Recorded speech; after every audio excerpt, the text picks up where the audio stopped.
Bom dia, pessoal, ou boa tarde, boa noite, né? Eu não sei que hora que vocês vão ver essa aula. Mas hoje a gente vai falar, né, sobre o segundo assunto desse nosso módulo sobre água no solo e vamos falar sobre disponibilidade de água às plantas. Na verdade, né, é o que nos motiva a estudar essas relações hídricas aí no sistema solo-planta. Tá bom? Vamos falar muita coisa importante hoje e que algumas, né, diretamente relacionadas ao nosso assunto do último tópico, tá bom? Então, todo mundo aí, eu espero, né, que tenha feito todas as atividades propostas no tópico um e agora entender o que a gente vai tratar aqui, beleza? Para a gente começar, pessoal, nós vamos falar, né, do estado de energia ou potencial da água. Vocês verem, né, cada vez mais a física aí se torna importante a formação e atuação profissional de vocês. Então, vamos falar um pouco mais sobre isso, né? A água que está lá presente no solo, e na verdade em qualquer lugar, né, pessoal, assim como qualquer corpo da natureza, ela pode ser caracterizada por um estado de energia, tá bom? Então, qualquer corpo presente na natureza ele pode ser caracterizado pela energia ou pelo potencial ali que ele está submetido. Então, pessoal, ó, só para a gente contextualizar isso, a energia de um corpo ela pode ser dividida em três formas. A gente chama de energia cinética, tá? Que é resultado da velocidade instantânea daquele corpo. A energia interna, né, é resultante do movimento ali, né, e posição, da agitação dos átomos que compõem esse corpo. A energia potencial é resultante da posição do corpo em relação aos campos de força que ele está submetido. Beleza? A gente precisa discutir um pouco isso para a gente entender o que vem depois. O potencial da água, o potencial hídrico, pessoal, representa, então, o estado de energia da água no sistema solo, planta, atmosfera. Tá? Então, o que a gente chama de potencial da água ou potencial hídrico nada mais é o estado de energia da água nesse sistema solo, planta, atmosfera. E vai ser esse estado, pessoal, de energia da água nesse sistema que vai governar toda a dinâmica hídrica, todo o movimento de água do solo à planta e da planta para a atmosfera vai ser governado por esse estado aí de energia. E a gente consegue medir esse estado de energia. Bom, na verdade, a gente consegue estimar, tá? Em metros, né, que seria metros de coluna d'água, né, que é uma unidade de pressão, em Pascal, em ATM, em bar, todas as unidades de pressão nos permitem estimar esse estado de energia da água, beleza? Na natureza, pessoal, já vamos então começar a falar desse estado de energia da água ou desse potencial hídrico. Na natureza, os corpos tendem, né, a ocupar um estado de mínima energia. É igual a gente, né, pessoal? Essa questão do mínimo esforço é física, né? A gente quer estar na posição mais confortável possível, de mínima energia. E com a água é assim também, pessoal.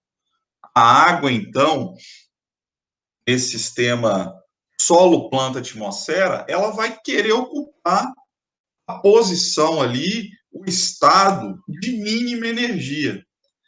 Então, vamos ver com que energia essa água está no solo, com que energia ela está na raiz, nas folhas e na atmosfera, para a gente entender o fluxo dela, para a gente entender a dinâmica hídrica. Por que a água sai da raiz, perdão, por que a água sai do solo, penetra pela raiz, atinge as folhas, posteriormente a atmosfera via transpiração. Por que isso ocorre? Então, vamos dar uma olhada aqui. Pessoal, no solo, a água está naquele estado de energia ali, ó, de menos 0,1 a menos 15 atm. Já na raiz, pessoal, a água está no estado de energia de menos 3 a menos 20. Então, a gente já consegue entender, né, considerando qualquer corpo que quer ocupar um estado de menor energia, a água vai querer sair daqui, né, vai querer sair do solo e vir para a raiz.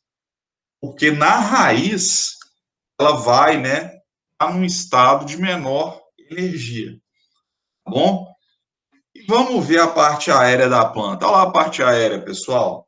De menos 15 a menos 30 atm. Ou seja, a água saiu do solo, veio para a raiz, para ocupar esse estado de menor energia, mas na parte aérea, o estado é de menor energia ainda. Ela vai fluir, né, via xilema para as folhas, tá bom? E lá na atmosfera, pessoal, menos 500 atm, a energia da água. E é por isso, né, parte dessa água vai sair das folhas, vai sair da parte aérea e vai atingir a atmosfera via transpiração. Beleza? Então, pessoal, esse fluxo, né, da água do solo, planta, atmosfera, é governado por esses estados de energia da água, tá bom? Saindo de um estado aqui de maior energia para um de menor energia, ok? Isso é imprescindível aí para a gente entender esse fluxo, tá? E aqui eu trouxe outras ilustrações só para a gente ver, né, alguns diferentes trabalhos que estimaram esses potenciais no sistema solo, planta, atmosfera. Beleza? Olha aqui, pessoal, ó, no solo está menos 0,3 megapascal. Aí vai aqui para o xilema, que está menos 0,8. Chega nas folhas, tá? Vai variar aí a depender, né, se está na parede celular ou se está nos espaços ali nessa existem nessa folha, né, de menos 1 a menos 7, e na atmosfera aqui, menos 100 megapascal. Ou seja, né, que a água está saindo de menos 3 a menos 100, novamente buscando o estado de menor energia. Ok? Aqui temos mais um trabalho, né, onde isso foi estimado e que ficou claro também, né, a água aqui, ó, pessoal, retida, né, nessas partículas de argila, retida nos microporos, com uma energia de menos 0,14 megapascal. Já aqui na atmosfera, menos 39. A tendência dela, né, considerando que todos os corpos da natureza tendem a ocupar um espaço, um estado, perdão, de menor energia, vai ser sair daqui e vir para cá, tá bom? Isso é meramente físico, é o que eu falo, essa é a parte fácil da coisa, tá? Aqui mais uma ilustração mostrando isso para a gente, tá bom? Tem vários trabalhos aí, né? Eu trouxe esses trabalhos só para ilustrar esse fluxo né, essa dinâmica da água no sistema solo, planta, atmosfera. Beleza?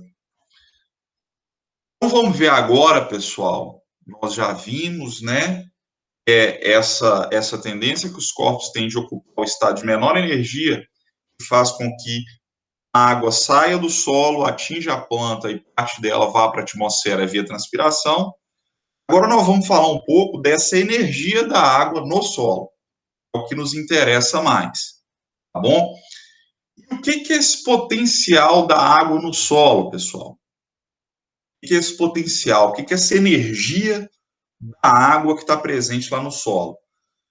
Essa energia é proporcional ao trabalho, né, que precisa ser feito para movimentar um mol de água que está presente lá no solo, em comparação ao que teria que ser feito para movimentar um mol de água no estado livre, que é a referência, tá bom? Então, quanto de trabalho você precisa fazer a mais para movimentar um mol de água que está lá no solo, se comparado ao mol de água que está no estado livre? Tá? Então, esse é o nosso potencial da água no solo. E lá no solo, pessoal, a água está sujeita, né? Ela está submetida ali a diversos campos de forças. Tá? O primeiro é o que a gente já falou. O primeiro campo de força, a água está submetida, e o que a gente chama de potencial matricial, é aquele exercido pelas forças de atração do solo pela água, e que nós já falamos, né, e vamos falar bastante hoje. Quais são essas forças que retêm a água no solo? Conforme a gente falou, né, são aquelas reações lá de adsorção e a capilaridade. Então, em decorrência da adsorção e da capilaridade, nós temos aqui, né, esse primeiro campo de força. Esse primeiro campo de força é o meu potencial matricial. Só que, além dele, pessoal, a água que está lá presente no solo, ela está submetida também a um campo gravitacional, tá bom? Existem também alguns solutos que vão alterar essa energia, esse potencial presente na água, além da carga da própria água, tá bom? Então, dessa forma, pessoal, o potencial total da água no solo vai ser a soma, tá bom? Vai ser a soma aqui desses diferentes campos de força que a água está submetida no solo, beleza? Essa parte aqui, pessoal, é muito interessante, é imprescindível para a atuação profissional de vocês, porque é um dos gargalos da agricultura no Cerrado, principalmente aqui no Matopiba, tá bom? Entender isso, entender essa dinâmica é muito importante. Então, olha lá, nós já falamos, né, pessoal, lá, o potencial gravitacional é resultante da ação do campo gravitacional terrestre, né? Vocês são fera em física aí, vocês entendem como que essa força funciona. Potencial osmótico, ó, é a energia da água do solo, em decorrência da presença de solutos. A gente fala água no solo, mas a água nunca está pura no solo, tá bom?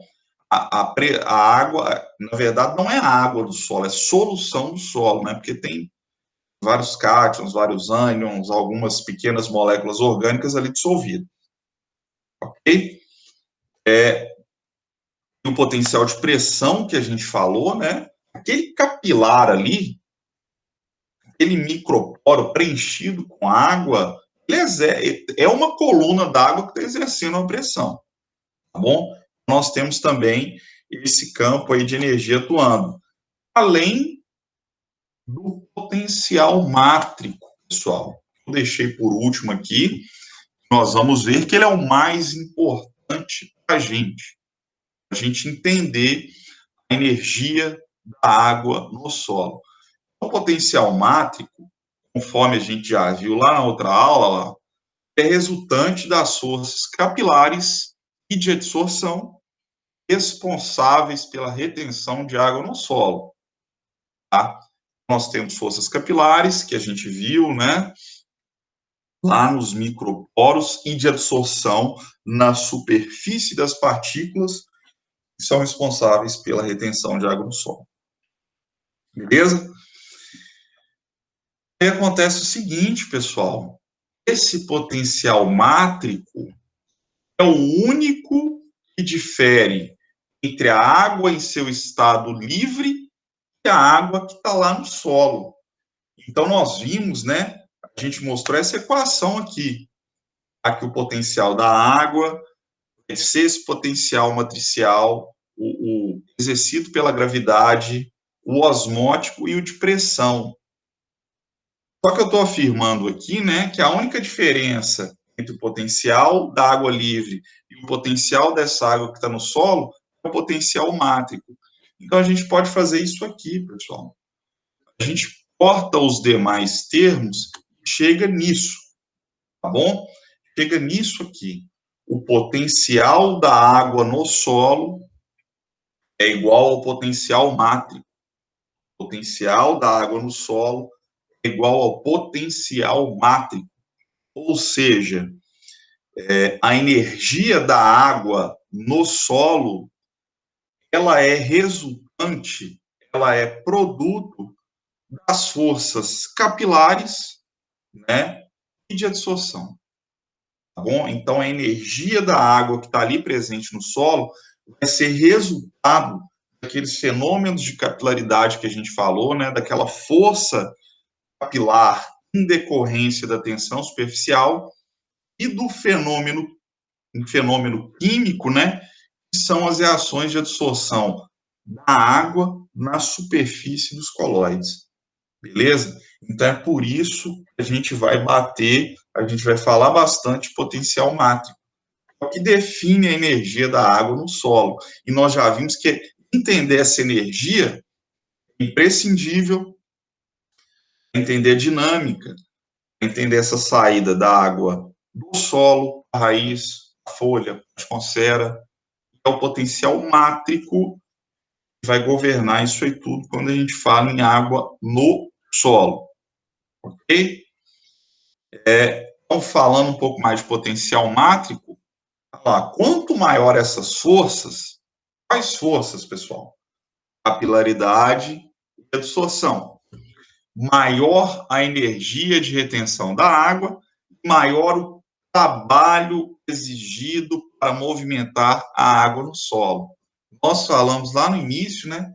O que é potencial da água? O que é energia da água? O que é potencial hídrico? É o trabalho para movimentar um mol de água. Então, aí a gente viu, né, que o que vai definir essa energia é o potencial mátrico. Então, quanto maior as forças, né, quanto maior as forças, então, da capilaridade e da absorção, maior a energia que essa água vai estar retida e maior o trabalho exigido para movimentar a água no solo. Como que a gente mede, pessoal, esse trabalho que a gente vai ter que fazer para movimentar a água no solo? Nós vimos lá na última aula, né? No campo, o potencial mátrico pode ser determinado utilizando-se os tensiômetros. Tá bom? Nós falamos sobre tensiômetro na última aula, com essa intenção de determinar a quantidade de água que estava no solo. Mas o que ele faz, né, é determinar exatamente essa energia com que a água está retida no solo. Só revisando, né, o tensiômetro, ele realiza um trabalho, ele realiza um esforço para liberar a água das forças de adsorção e capilaridade e consegue medir esse esforço através de um vacuômetro. Então, a gente estima, pessoal, a energia com que essa água está retida no solo. A gente estima, né, então, o seu potencial mátrico, tá bom? Essa parte aí é bem importante. E a gente chega aqui na curva de retenção, pessoal. A gente chegou a começar a falar sobre isso. O que a gente observa? Que o potencial mátrico ele aumenta conforme o conteúdo de água no solo diminui. Isso ficou bastante claro para a gente no último tópico. Se eu tenho muita água, se eu tenho água lá sobrando, ela naturalmente vai estar retida com menor energia, né? Vai faltar superfície ali para absorver essa água, vai faltar microporo para capilarizar essa água, entendeu? Então, se eu tenho muita água, ela vai ficar retida com menor energia. E o contrário ocorre quando o solo começa a secar. Quando o solo começa a secar, né, eu tenho mais superfície ali para absorver essa água, eu vou ter mais microporos sobrando para capilarizar essa água, e a energia de retenção só vai aumentando. Essa relação, pessoal, entre o potencial mátrico e a umidade no solo, a gente chama de curva de retenção de água no solo. É essa aqui, ó. Né? A gente consegue expressar essa relação inversa utilizando a curva de retenção de água no solo. A gente observa aqui o seguinte, né, pessoal? No que a umidade vai abaixando, tá? No que a umidade vai diminuindo, o potencial matricial, né? Tá aqui com tensão matricial, ou a energia com que essa água está retida, só vai aumentando, só vai aumentando. E isso, naturalmente, vai afetar aquele movimento que a gente viu lá no início do solo para a raiz. Beleza? Do solo para a raiz. Chega num ponto, né? A água quer ocupar esse estado de menor energia, mas não vai ter força. Tá? Ela vai estar retida muito fortemente. Ok? E aqui um outro exemplo, né, de curva de retenção, para mostrar desde já, pessoal, que cada solo, né, de acordo com textura, com estrutura, com a sua densidade, com o grau de compactação, vai ter a sua curva de retenção característica. Nós temos algumas genéricas para solos argilosos e arenosos, mas o ideal é que você conheça a curva de retenção do seu solo. Por quê? Você vai lá, né? Um dos motivos que justificam você conhecer a curva de retenção do seu solo é que você vai lá e mede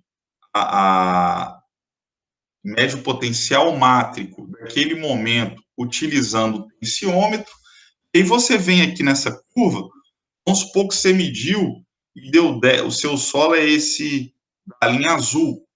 Você foi lá, mediu, você foi lá, fez a leitura no campo e viu que o seu potencial mátrico é 10 kPa. Aí você vem aqui na curva, ó, 10. Aí você vem aqui, você vai saber exatamente a quantidade de água que está retida no seu solo.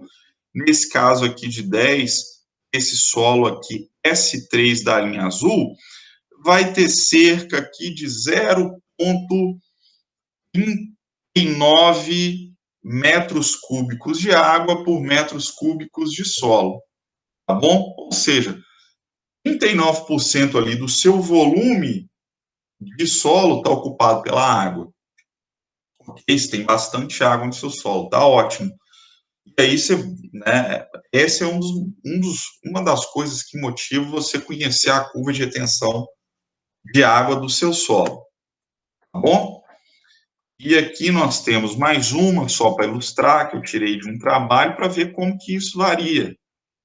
Então, você tem ali diferentes níveis de umidade, de acordo com esse potencial matricial. Beleza?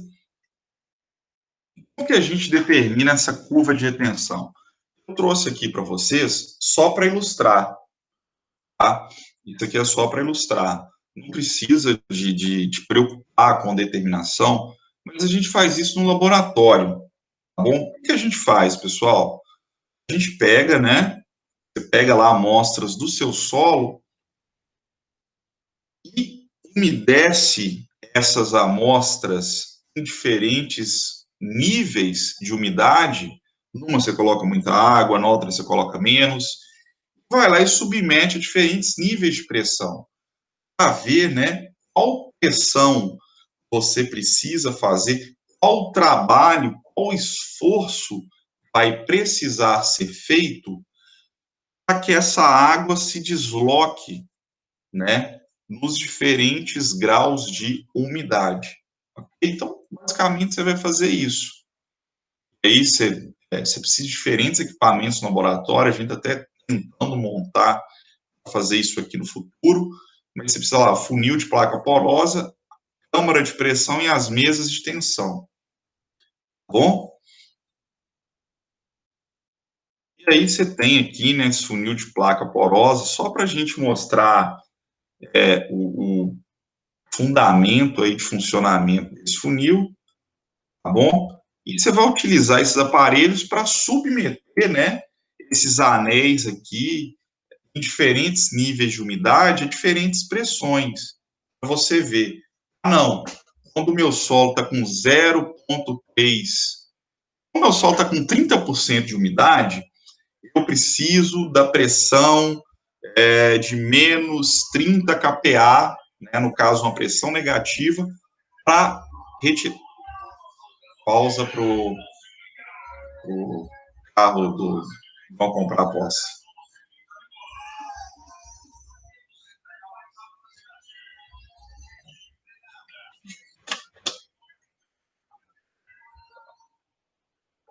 Então, o que acontece, pessoal? Você vai lá no laboratório, você tira várias amostras de solo, umedece isso, né? Coloca isso no nível de umidade que você conhece e submete a diferentes pressões, tá? Para ver o trabalho que você vai ter que fazer para liberar essa água dessa energia que ela está submetida em decorrência das forças da absorção e da capilaridade naquela quantidade de água ali que você tem, tá bom? E aí, com base nisso, aqui nós temos a mesa de tensão, que a gente utiliza também. Com base nisso, pessoal, você vai chegar na sua curva de retenção.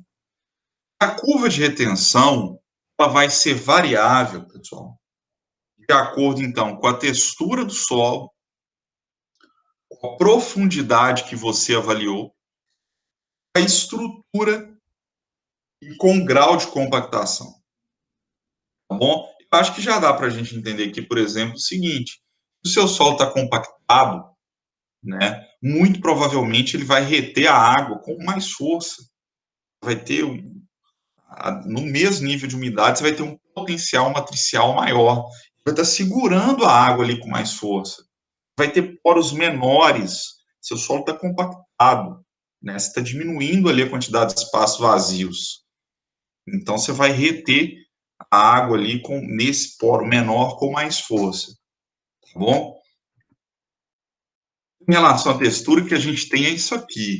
Muita atenção, pessoal. Muita atenção. Aqui nessa ilustração, nós temos a curva de retenção de água característica de um solo arenoso, um solo siltoso, que é uma condição bem rara, a gente não vai encontrar aqui no Brasil, e para um solo argiloso. Primeira coisa, por que essas curvas são diferentes? Primeiro, né, e eu acredito que vocês já devem ter pensado nisso aí, porque o solo, vamos comparar argiloso com arenoso, porque o solo arenoso, pessoal, e isso aqui fica bem claro para a gente, isso aqui é a curva de retenção de água. O solo arenoso, ele retém bem menos água. Então, a curva dele vai ser diferente, naturalmente. Nós já sabemos que as reações de absorção e o fenômeno da capilaridade são responsáveis pela retenção de água no solo. Nós já sabemos também E ambos os fenômenos, eles são menos expressivos nos solos arenosos, tá bom?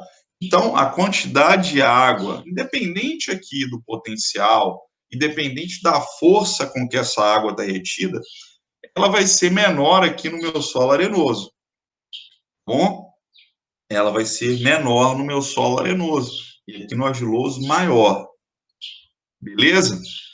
E aí vamos pegar, e aí a gente vê aqui, ó, no mesmo, quando a gente pega um mesmo potencial, vamos pegar esse aqui de 10 kPa, eu vou ter muito mais água, tá? Vou ter muito mais água no meu solo argiloso. A gente vai ver daqui a pouco. Beleza, tem muito mais água, tá? Mas a presença da água apenas, e isso é chave para a nossa discussão, a presença da água não quer dizer que essa água esteja disponível, tá? Não quer dizer que essa água esteja disponível. Se a gente for lá na nossa fazenda agora, no auge dessa seca, em agosto, para mostrar o solo, vai ter água no solo. Vai ter água no solo mesmo no mês de agosto, a não sei quantos dias sem chover. Ah, mas por que as plantas murcham então, professor? Porque aquela água que está lá, ela chegou num nível tão baixo e ela está retida com tanta força, né, por ter tão pouco, ela está retida com tanta força, tá? Ela já está aqui nesse nível, se fosse argilosa, ela ia estar aqui, ela não está disponível para a planta. A planta não consegue absorver, ela não consegue sair e ir para o estado de menor de energia, que é o que ela gostaria. Bom, então, guardem isso, aguardem isso. A presença de água, sempre vai ter água no solo, pessoal. Sempre vai ter água no solo. Se o seu solo chegar a 0% de umidade, você tem que secar ele na estufa, tem que realizar uma série de procedimentos. Então, mesmo naquele solo lá, com as plantas morrendo, murchando, tem água. Tem água. Só não está disponível, porque a energia com que ela está retida é muito grande. Nós vamos falar mais sobre isso. Aqui, falando de textura novamente, né? Lembrando, vocês já sabem disso aqui, mas o sandy é o arenoso e o clay é o argiloso, tá? E o sítio aqui é o siltoso. E aí nós temos, né, a curva novamente aqui característica, que inverteram os eixos, tá, pessoal? O potencial está aqui, a umidade está aqui, tá?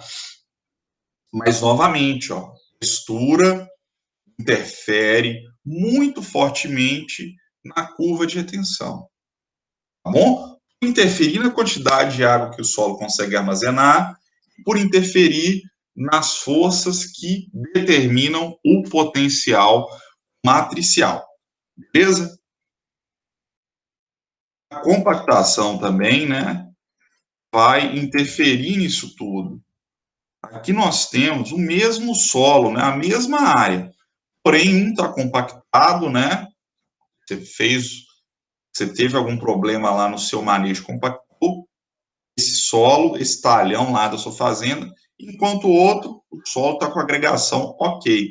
Então, observe, vamos pegar o mesmo nível de umidade. Vamos supor que onde eu estou aqui com a seta, pessoal, representa uma umidade em base volumétrica, vamos falar assim, para vocês já irem se acostumando. Uma umidade aí de base volumétrica, aqui nesse ponto, perto do S, uma unidade aí de base, umidade, perdão, de base volumétrica de 0,3 metro cúbico por metro cúbico de água por metro cúbico de solo. Isso quer dizer que 30% do volume do seu solo está preenchido com água, tá? Então, o que acontece, pessoal? Para esse 30% de água, no meu solo que está ok, que está com agregação, a tensão vai ser essa aqui, ó. Enquanto que no meu solo compactado, a tensão vai ser maior. O que pode acontecer? Essa tensão, no mesmo volume de água, tá? Você tem o mesmo volume de água nos dois solos, só que aqui no solo compactado, a energia com que ele está retida, ela é maior, ela é maior. Então, mesmo, né, você tendo a quantidade, a mesma quantidade nesses dois solos, pode ser que no solo compactado, decorrência da água estar retida com energia maior, a planta não consiga absorver, tá bom? E só para a gente entender isso. E agora nós vamos entrar na última parte e na parte aí, né, mais importante da nossa aula, são as faixas de disponibilidade de água para a planta. Nós já entendemos que a água está presente no solo, ela chega, entra via infiltração, permanece se ela é retida por meio das reações de absorção e por meio do fenômeno da capilaridade. Ok, ela está lá, ela entrou, ela permaneceu lá, mas e agora? Ela está disponível, a planta? É isso que a gente vai ver agora.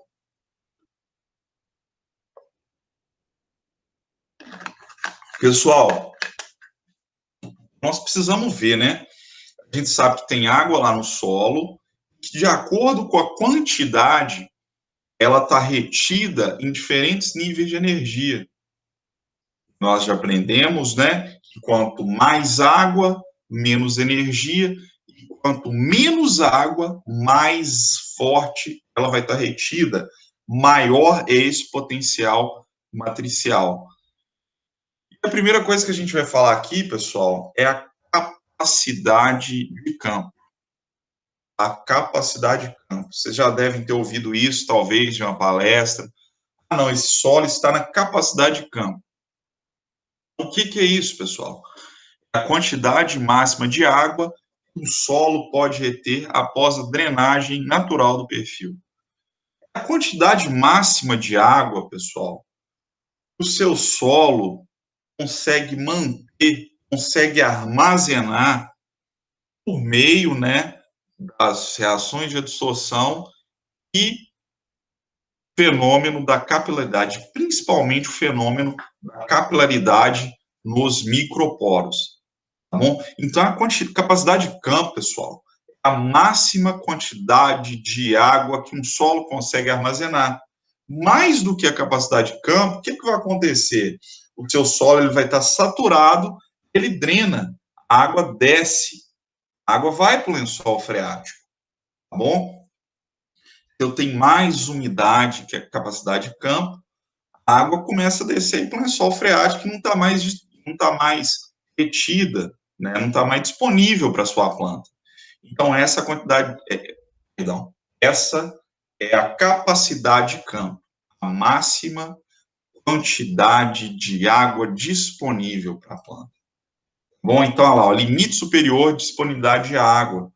Aquela condição, pessoal, que você vê que o seu solo está úmido, tá? Tem bastante água, mas não a ponto de estar sofrendo aquela percolação profunda. Beleza? Bastante água ali, se teve uma chuva boa e o seu solo está úmido. Essa é a capacidade de campo, tá bom? Falando em potencial, né, mátrico, que é bastante importante para a gente, vai ser o volume de água presente no solo, quando o potencial mátrico assumir valores de 33 e 10 kPa, a solos argilosos e arenosos, respectivamente. Então, se eu vou lá no meu solo arenoso, pessoal, meço o meu tensiômetro, o potencial matricial, e ele deu 10 kPa lá no meu solo arenoso, lá no Rosário, isso quer dizer, pessoal, que o meu solo ele está na faixa, ele atingiu o seu máximo de retenção de água. Para as plantas é ótimo, tem água para todo mundo. Tá bom? Tem bastante água nesse solo. Já no solo argiloso, né? E por que essa diferença, pessoal? Nós sabemos, a gente já discutiu, né? Que um armazena mais água que o outro, em decorrência, né? Das diferenças nas diferenças de ocorrência dos fenômenos de absorção e capilaridade. Tá? Então, é por isso que quando eu for lá no meu solo argiloso e medir com o meu tensiômetro o potencial matricial e der 33 kPa, quer dizer, né, que esse meu solo argiloso está numa condição de máxima disponibilidade de água para as plantas. Essa é a minha capacidade de campo, tá bom? E aí, pessoal, no outro extremo, a gente estava falando, né, da máxima quantidade de água disponível para as plantas, a minha capacidade de campo. Na outra ponta, eu tenho o que a gente chama de ponto de murcha permanente. Tá? O conteúdo de água no solo, ele é tão baixo, pessoal, ele é tão baixo, está retido ali com uma força tão grande, que a planta não absorve mais. Tá? Elas murcham de forma irreversível. Por isso que a gente chama de ponto de murcha permanente. Tá bom? Você chegou ali num nível de umidade tão baixo que a sua planta murcha. E esse é o limite inferior de disponibilidade de água para as plantas. Enquanto o outro era o superior, o máximo, esse é o mínimo. Chegou nesse, você vai ter problema. Tá bom? Olha lá, pessoal. O volume de água presente no solo quando o potencial mátrico assumir o valor de menos 1.500 kPa. Tá bom? Então, ele assume, a água está retida com energia muito grande, pessoal. Para você, né, para você mover 1 mol de água nessa condição, vamos voltar lá no estado de energia. Você precisa realizar um trabalho de 1.500 kPa. É muita força, é uma sucção muito alta, tá bom? E a planta não vai fazer isso, não consegue absorver e essa água permanece lá, tá bom? E a planta murcha. E aí, pessoal, então esse é o meu ponto de murcha permanente. Qual água, então, vai estar disponível para a planta? Eu tenho um máximo, a capacidade de campo, eu tenho o meu mínimo, é o ponto de murcha permanente. A água que vai estar disponível, então, pessoal, vai ser essa retida entre a capacidade de campo, se tiver mais do que isso, vai ser perdida, vai sofrer percolação profunda, vai drenar, e a que está no ponto de murcha permanente, que se tiver retida com energia maior que o ponto de murcha permanente, a planta já não consegue absorver, tá bom?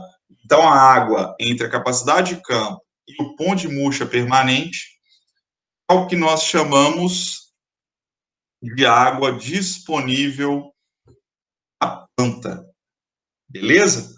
Então, aqui eu tenho minha curva, novamente, né, nós vamos ver muito isso, a gente tem aqui a curva de retenção, tá bom?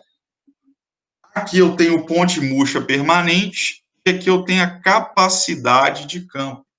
Então, essa água aqui, pessoal, essa umidade que está entre o ponto de murcha permanente e a capacidade de campo, é a água disponível para a planta, tá bom? Antes disso aqui, né, isso eles só inverteram, fez uma inversão aqui de eixo, pessoal.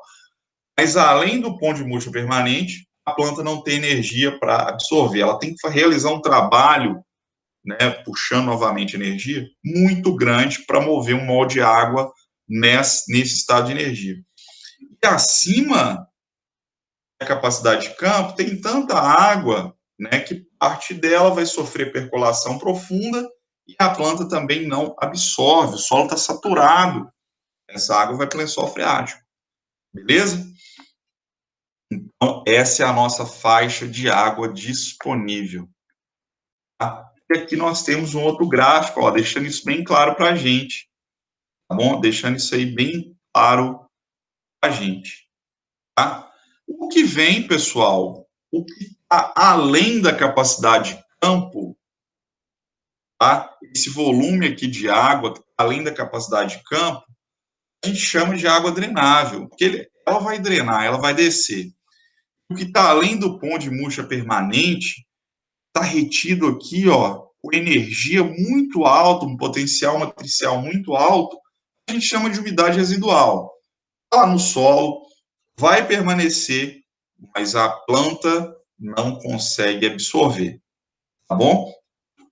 O que está aqui no meio é a água disponível, tá bom? É a nossa água disponível. A gente até consegue calcular isso, ó. A gente vê a umidade do solo na capacidade de campo, menos a umidade do solo no pão de murcha permanente, vezes a profundidade do seu sistema radicular. Tá bom? Tudo isso em metro. E você consegue calcular quantos metros cúbicos de água estão disponíveis para sua planta. Tá bom? Naquela faixa ali de profundidade que o sistema radicular atinge. Beleza? Mas é muito importante entender isso aqui. Tá? Então, a gente sempre vai querer, né, quando você for lá fazer a leitura no seu tensiômetro, a coisa esteja nessa faixa aqui, que tenha água disponível para a planta. E que, de preferência, esteja mais próximo da capacidade de campo do que do pão de murcha permanente. Tá? Porque, pessoal, já mais próximo aqui do pão de murcha permanente, a água está retida com muita energia. Então, você está bem próximo já de um possível problema de falta de água para sua planta. Eles vão falar muito disso na irrigação. Tá? E isso era algo que era pouco acessível, que em algumas regiões ainda é. Mas essa questão de monitoramento da umidade do solo utilizando tensiômetro é muito utilizado aqui no oeste da Bahia, tá? Principalmente nas áreas irrigadas, e é uma ferramenta que você vai utilizar para tomada de decisão. Se você vai ligar o seu pivô ou não. Você vai lá fazer a sua leitura no tensiômetro, você vai conhecer, né, você vai ter a curva de retenção de água do seu solo, e você vai ver, opa, está muito perto aqui a água está retida aqui com energia muito perto do pão de murcha. Vou ligar o meu pivô, tá? Aumentar, né, essa quantidade de água, vai ficar retido a uma menor energia, e eu vou chegar aqui mais próximo da minha capacidade de campo. E até mesmo para evitar o desperdício de água. Se você foi lá, né, no seu tensiômetro e viu que a água está retida, que é uma energia muito baixa, quer dizer o quê?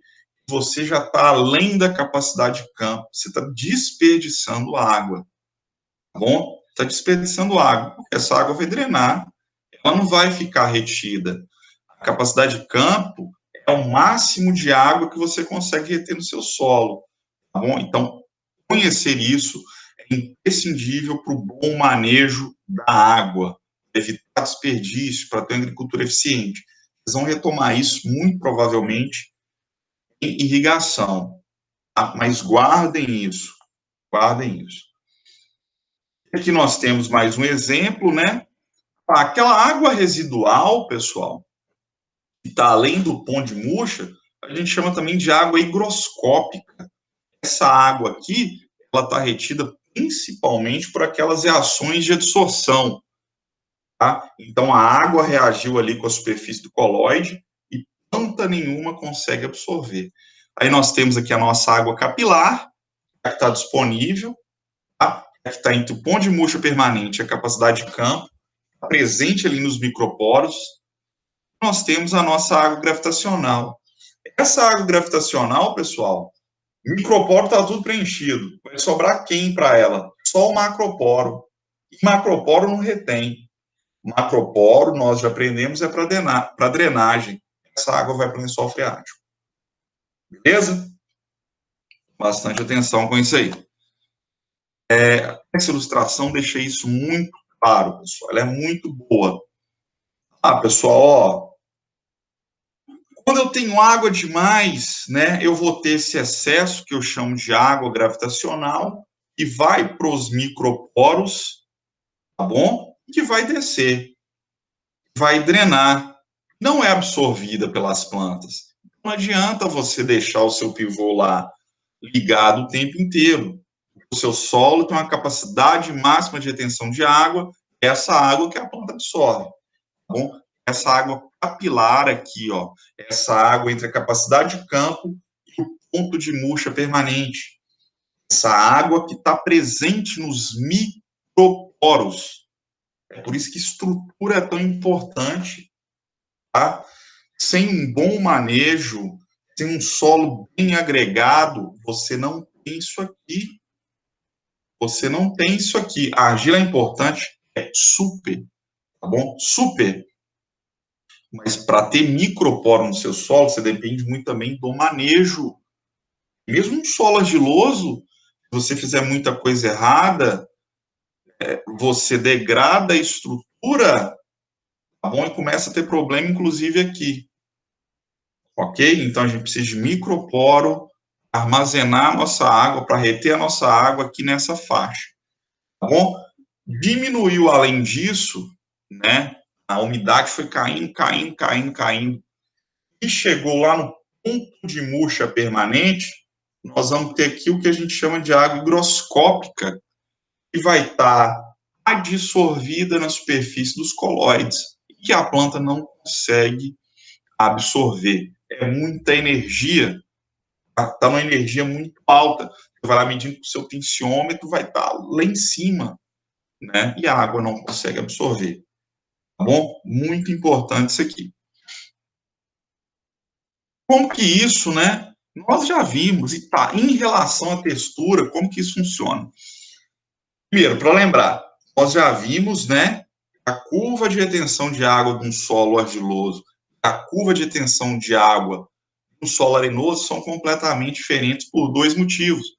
Primeiro, que um consegue reter muito mais água do que o outro, tá bom? E que a energia com que essa água está retida também será variável. Beleza? Então, a gente tem aqui um exemplo de dois solos, tá? Dois solos. Um argiloso, tá? Um argiloso com 50% de argila, um outro aqui arenoso com 60% de areia. O que que a gente observa, pessoal? No solo argiloso, eu vou ter cerca ali de 25% do volume desse solo na forma de água disponível. A 25% do meu. Eu pego ali 1 metro cúbico de solo, 0,25 metros cúbicos, 1/4 desse volume é água disponível para a planta. Tá? Que está entre, né? Olha lá, que está entre o que, pessoal? Ponto de murcha permanente e capacidade de campo. Tá? Ponto de murcha permanente e capacidade de campo. Ok? Enquanto que no meu solo arenoso, pessoal, esse volume de água disponível para as plantas sempre vai ser menor. Sempre vai ser menor. E é por isso que a gente tem tanta dor de cabeça. É por isso que a agricultura na Bahia, em outros ambientes com solos arenosos, é um desafio tão grande. Então, nesse trabalho aqui, estimou-se, né, que você vai ter uma faixa de água, volume de solo, né, de 10% de água, né, disponível para as plantas. Quer dizer que, num volume de solo aí de 1 metro, você vai ter aí, no máximo, 10% enchido com água disponível para as plantas. E isso é um problema, né? De 10 para 25 é uma diferença muito grande. E é por isso que existe essa dependência aqui de chuvas tão frequentes. Tá? Isso, o volume de água retido no solo é baixo. O volume de água retido no solo disponível para as plantas é baixo. A gente já consegue entender o porquê disso. Tá bom? Então estejam atentos a isso. Beleza? A essas diferenças, a importância do tensiômetro, a essa relação tensão com que a água está retida, energia com que a água está retida e volume de água presente, a nossa capacidade de campo, ponto de murcha permanente, ok? Pessoal, agora nós vamos ver aqui, ó, a gente vai dar uma olhada numa ferramenta interativa que eu vou disponibilizar no Moodle. Entrem lá, brinquem um pouco com isso, que vocês vão entender ainda melhor essa nossa aula, tá? Eu vou sair aqui para a gente entrar lá. Pessoal, então observem aqui que ferramenta que ilustra bem tudo que a gente discutiu hoje. Ela é interativa, é bastante interessante. Vamos olhar aqui. Essa ferramenta, ela é da New Mexico State, junto com o ISDA. Então, observem, pessoal, que aqui, né, nós temos, a gente tem aqui o seguinte: nós temos uma curva de retenção de água, tá bom? Vamos começar aqui pelo solo arenoso, que é o que a gente está mais acostumado a trabalhar. Nós temos aqui uma curva de retenção de água, e aqui nós temos a água presente no solo, né? Nesses diferentes níveis aqui de potencial mátrico, e o efeito disso na planta, tá? Então, observem como que isso é interessante, como que essa ferramenta é interessante, pessoal. Então, aqui nós temos, né, aqui, ó, ponto de murcha permanente, tá? Ponto de murcha permanente e capacidade de campo, tá bom? Ponto de murcha permanente e capacidade de campo. Aqui desse lado nós temos a mesma coisa. Então, observem o seguinte, pessoal. Aqui, o meu solo está na capacidade de campo. Ele está na sua máxima, no seu máximo potencial para armazenar água e disponibilizar isso para a planta, tá bom? Vamos supor que isso foi depois de uma chuva e tal, que ele já drenou o excesso e que agora ele está na capacidade de campo. Então, observem, né, pessoal, como que existe, né, como que existe bastante água aqui nos meus microporos, na superfície dos agregados, e isso com um efeito bastante positivo na planta. Aí passou-se o tempo, né? Não voltou a chover, o solo foi secando. Se o solo vai secando, o que acontece, pessoal? O potencial, né? O estado de energia da água vai aumentando. Aí eu vou vir para cá. Aí olhem o que aconteceu, pessoal. Eu saí aqui, né? Do potencial de 0,01 bar. Não se preocupem com unidade de pressão, porque tem 1 milhão diferente, ainda mais nos Estados Unidos, que eles não seguem o sistema internacional. Então, aqui nós temos 0,01 bar, né, na capacidade de campo. Vamos voltar aqui. E a gente saiu de 0,01 e viemos aqui para 1. Você foi lá, mediu no campo lá, mediu no seu tensiômetro, né, o potencial mátrico, e viu que está aqui em 1, né, em menos 1. Nesse potencial mátrico, pessoal, a quantidade disponível de água é bem menor. Observem os efeitos disso na planta. Ela já começa a murchar, tá bom? Ela já vai começar a murchar. Não choveu, né? Seguiu sem chover, o solo foi secando mais ainda. Eu fui lá e medi, estava em 10, né? Estava em 10 bars o meu potencial mátrico. Aí eu atingi aqui o meu ponto de murcha permanente. Observem principalmente aqui no solo, pessoal, como que está a umidade nesse potencial mátrico aqui de 10, que é o meu ponto de murcha permanente. Olha lá, pessoal, a umidade diminuiu mais ainda, e a partir de agora, a planta, ela não consegue absorver essa água. A água está aqui, ó, tem água, tá? Tem água. Só que é numa quantidade tão pequena, que ela fica dissolvida, né, com uma energia tão alta, ela está retida com uma energia tão alta que a planta não consegue absorver mais. E assim vai, pessoal, ó, vamos para 100 aqui, ó. Olha lá, diminuiu mais ainda, né, a água no solo, e a planta já está quase morrendo. Vamos para 1000. Olha lá, ó. Você tem pouquíssima água no solo, você só tem uma película aqui sobre essa partícula, sobre esse agregado, que está fortemente ligado, está fortemente retido via reações de adsorção, e a sua planta está morrendo, tá bom? Sua planta está morrendo.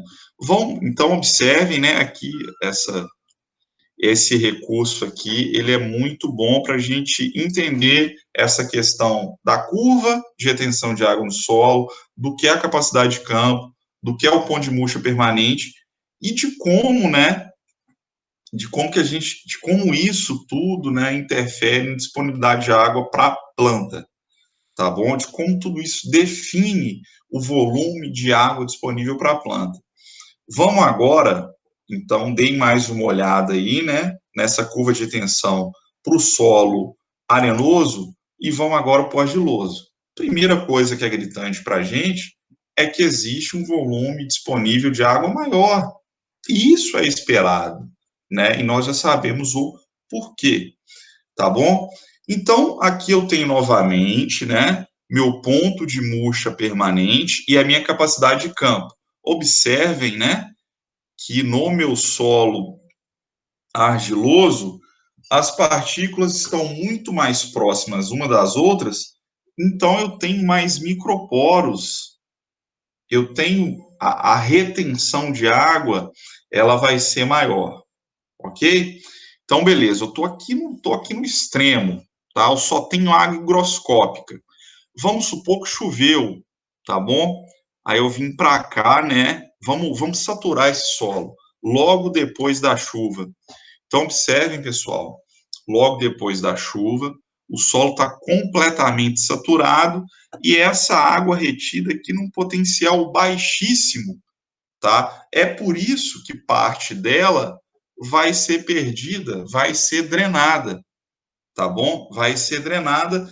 Então, né, toda essa parcela aqui dessa água, ela não entra no que a gente chama de água disponível para a planta, porque ela vai drenar, tá bom? Ela vai para o lençol freático.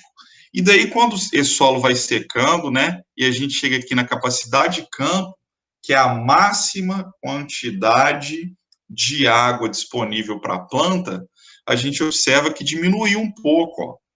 Parte dessa água, vamos voltar para cá, opa, solo saturado, ó, espaço poroso todo preenchido com água, parte dessa água desceu, né? Ela drenou, aquela água gravitacional, aquela água que está no macroporo, tá bom? E que vai descer para o lençol freático. Aí agora que eu já estou na minha máxima capacidade de armazenamento de água, ok? Aí, opa, choveu, né? Choveu aqui nesse dia, saturou o solo, e o solo foi, parte da água drenou, ok? E agora o solo vai secando. Essa água que está aqui retida, essa máxima quantidade de água que está retida, ela vai secando, a planta vai absorvendo e a umidade vai diminuindo. Aí aqui eu estou em menos 0,1, aí fui lá, pum, medindo o meu tensiômetro, estava em menos 1 bar, tá? Estava em menos 1 bar, o solo está secando. Então, observem, pessoal, eu já tenho bem menos água e a minha planta começa a sentir. Minha planta começou a sentir.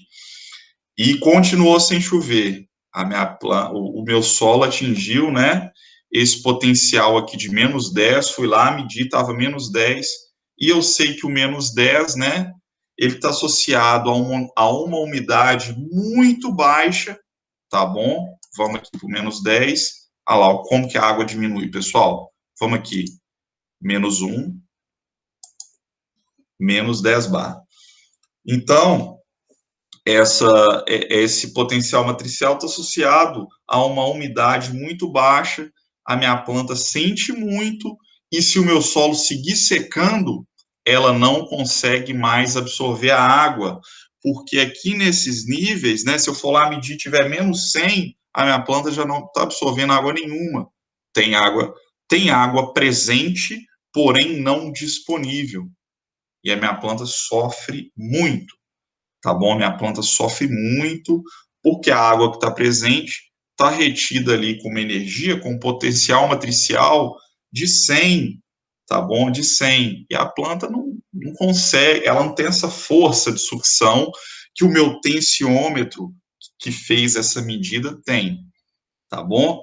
Então, você tem uma faixa de umidade aqui muito baixa, próximo aqui, se eu colocar para -1000, vai ser exatamente aqui 0,1, tá bom? 0,1. Então, 10% do seu volume de solo está ocupado com água, porém, não disponível, tá bom? Porém, não disponível. Então, não deixem, pessoal, de entrar nesse site e trabalhar um pouco aqui nessas curvas para vocês entenderem, né, essa questão da energia de retenção, a água nos seus diferentes potenciais, o que é capacidade de campo, o que é pão de murcho permanente, o que é um solo saturado, tá bom?